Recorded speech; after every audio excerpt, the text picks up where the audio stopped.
Redefining education, regaining struggle, renovating society. SIO, awakening the nation.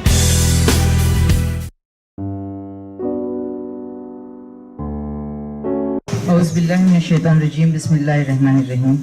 तो बुनियादी जो topic है वो अल्लामा इकबाल का फ़लसफ़े खुदी। स्कॉलर्स ये बात कहते हैं कि the way we see the problem is the main problem. Even ये बात कही जाती है कि मारिफत इलाही जो है वो बुनियादी तौर पे मारिफत ज़ात के ऊपर जाती है, यानी कि जो शख्स खुदा को पहचानना चाहता है उसके लिए पहली शर्त ये है कि वो खुद को पहचाने। रूमी के अल्फाज में रूमी ने जो बात कही कि you are not a drop in the ocean, you are the entire ocean in a drop. Rumi कहते हैं कि आप जो वो समंदर में कहीं खतरा नहीं हो, बल्कि आप एक ऐसा खतरा हो जिसके अंदर समंदर छुपे हुए हैं।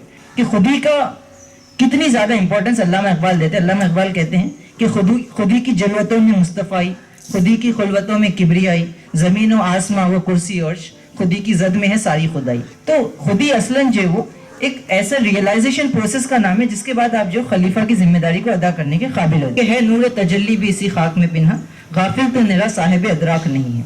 सूफी लिटरेचर के अंदर खुदी को जो बयान किया गया, खास बात अल्लामा इकबाल की ये है कि खुदी को अब तक जो नेगेटिव सेंस में समझा जाता था। तो तसव्वुफ का जो इब्तिदाई लिटरेचर है जिसमें जो गुफ्तगू हुई उसका पूरा जोर इस पे था कि अगर खुदा को पहचानना है तो अपने आप को पूरी तरह निगलेक्ट कर दो।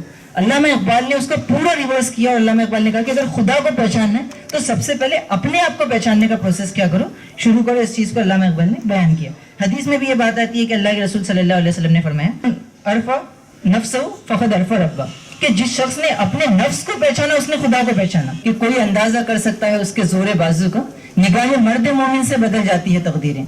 अल्लामा इकबाल ये कहते हैं कि क़ुव्वत इश्क से हर पस्त को बाला कर दे, दहर में इस इश्क मोहम्मद से उजाला कर दे। पूरे फलसफे जिंदगी को बयान करते हुए अल्लामा कहते हैं कि जौहर जिंदगी है इश्क और जौहर इश्क है खुदी। कि जिसका अमल है बेगरज उसकी जजा कुछ और है, हुरो ख़याम से गुजर बादा व जाम से गुजर। अल्लामा इकबाल एक और जगह ये कहते हैं कि तू राज़े कुन फुका है, अपनी आंखों पर अया हो जा, खुदा का राजदा हो जा, खुदी का तर्जुमा हो जा। तो अल्लामा इकबाल जो मेहदी के बारे में भी एक यूनिक किस्म का फलसफा या एक चीज पेश करते हैं। अल्लामा इकबाल ये कहते हैं कि हुई जिसकी खुदी पहले बेदर, वही मेहदी वही आखिर ज़मा। इसी चीज को अल्लामा इकबाल ने एक और जगह बयान किया कि उस कौम को शमशीर की हाजत नहीं होती वो जिसके जवानों की खुदी सूरत फौलाद। इकबाल ने इस चीज को ही बयान किया कि इस खुदी की हिफाजत कैसे होगी।